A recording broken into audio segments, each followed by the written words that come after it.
did it. The day's finally here. Shane Gillis has hosted Saturday Night Live. Let's give it up for the man.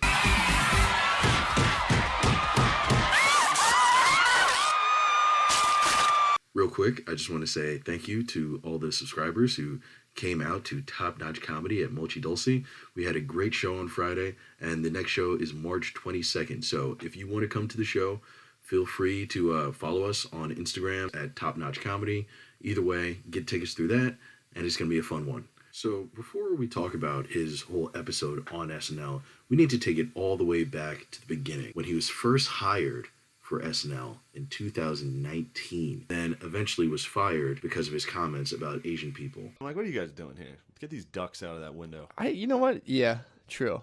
Also, I'm always like, how can there be so many fucking restaurants down here? All restaurants. Well, because you go in, there's like one person eating ever. fat white idiots like me are down there sucking down neuters. Those things were wrong to say. But that being said, Shane Gillis, I personally don't believe is in any way racist. From the last video that I did, I had a lot of people kind of spamming me in the comments talking about how he's not conservative and he's a liberal and he's super cool and da-da-da. And I checked into it, and they're right. He actually does have a lot of liberal views, and I've been a big fan of his podcast for a very long time. So I don't think he has any problems with any minorities of any sort. And I think that's kind of why this thing kind of came back full circle. Well, that and the fact that since his firing, he has skyrocketed in fame.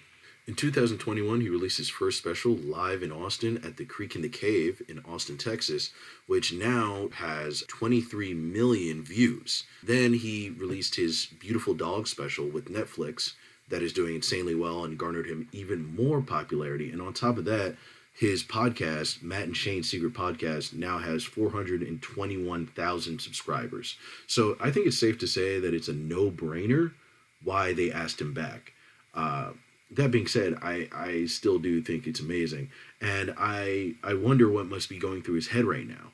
You know, it must have felt so terrible to be let go from an institution like Saturday Night Live, which is the dream for so many comedians. It must have just felt awful, but to come back on your own terms in this way must feel incredible. Shane starts off very well in the monologue, but you can clearly tell he's a bit nervous, which makes sense. This was a big deal in his life, and now he's finally back to prove himself and prove how much worth his comedy has in front of these people who rejected him.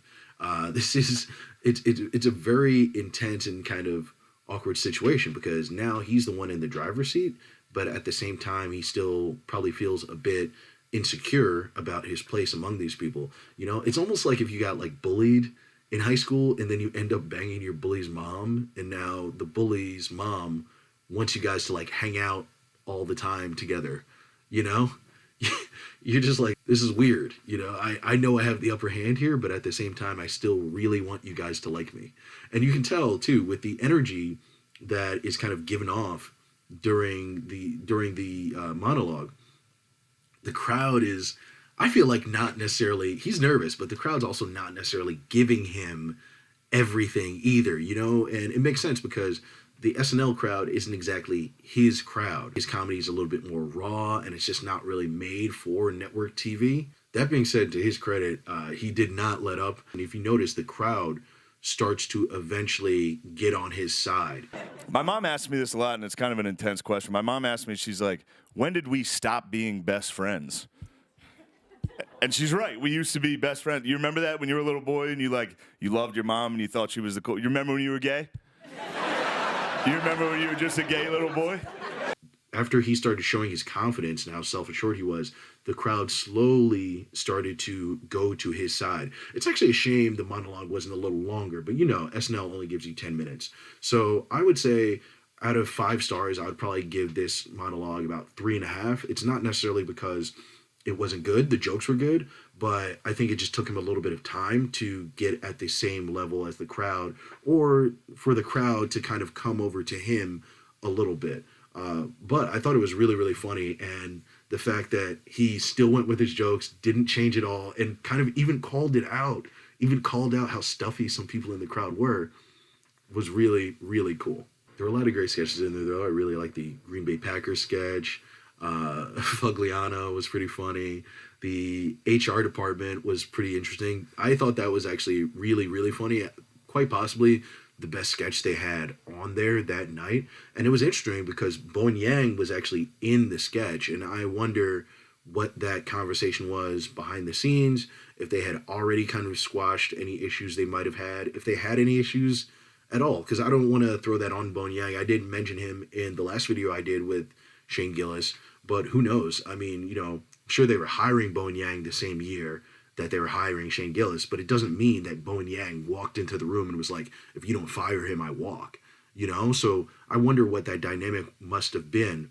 And I'm just happy to see the two of them on screen at the same time to show that there doesn't really seem to be too much animosity, or even if there is, that they can still keep things professional. Honestly, watching Shane on SNL, I'm kind of glad that he got fired by them in a way, because I think if he was just on SNL as a cast member, they probably would have never really used him, I think they kind of picked him because we were in this kind of Trump era and they needed somebody who looked like a blue collar guy.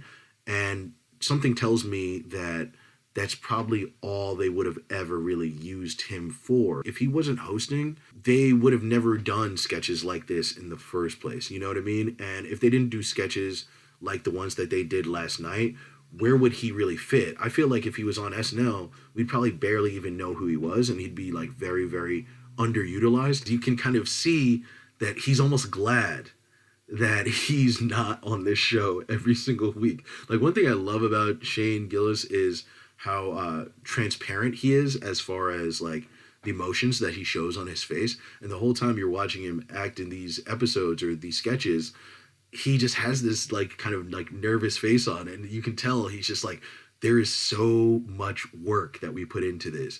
There's so much I have to know.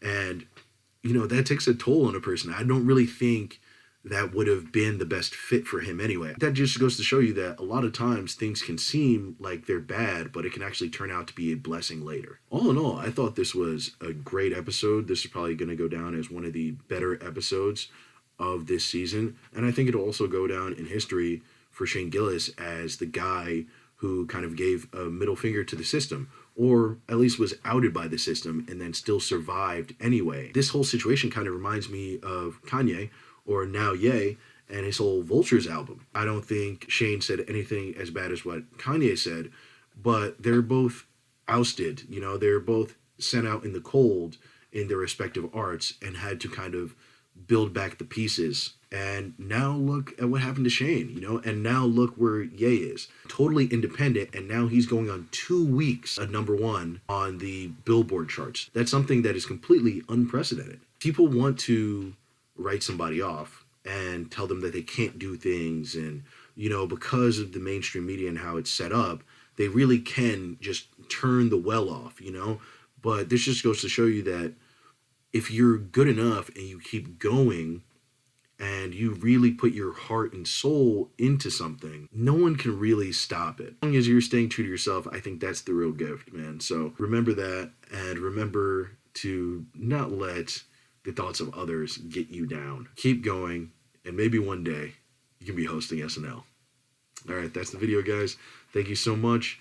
And make sure to like, share, subscribe. Let me know what you guys think about Shane. Do you think his monologue was good? Do you think the sketches were good? Do you think that everything could have been better? Do you think it was a little watered down? I'll see you later. Peace.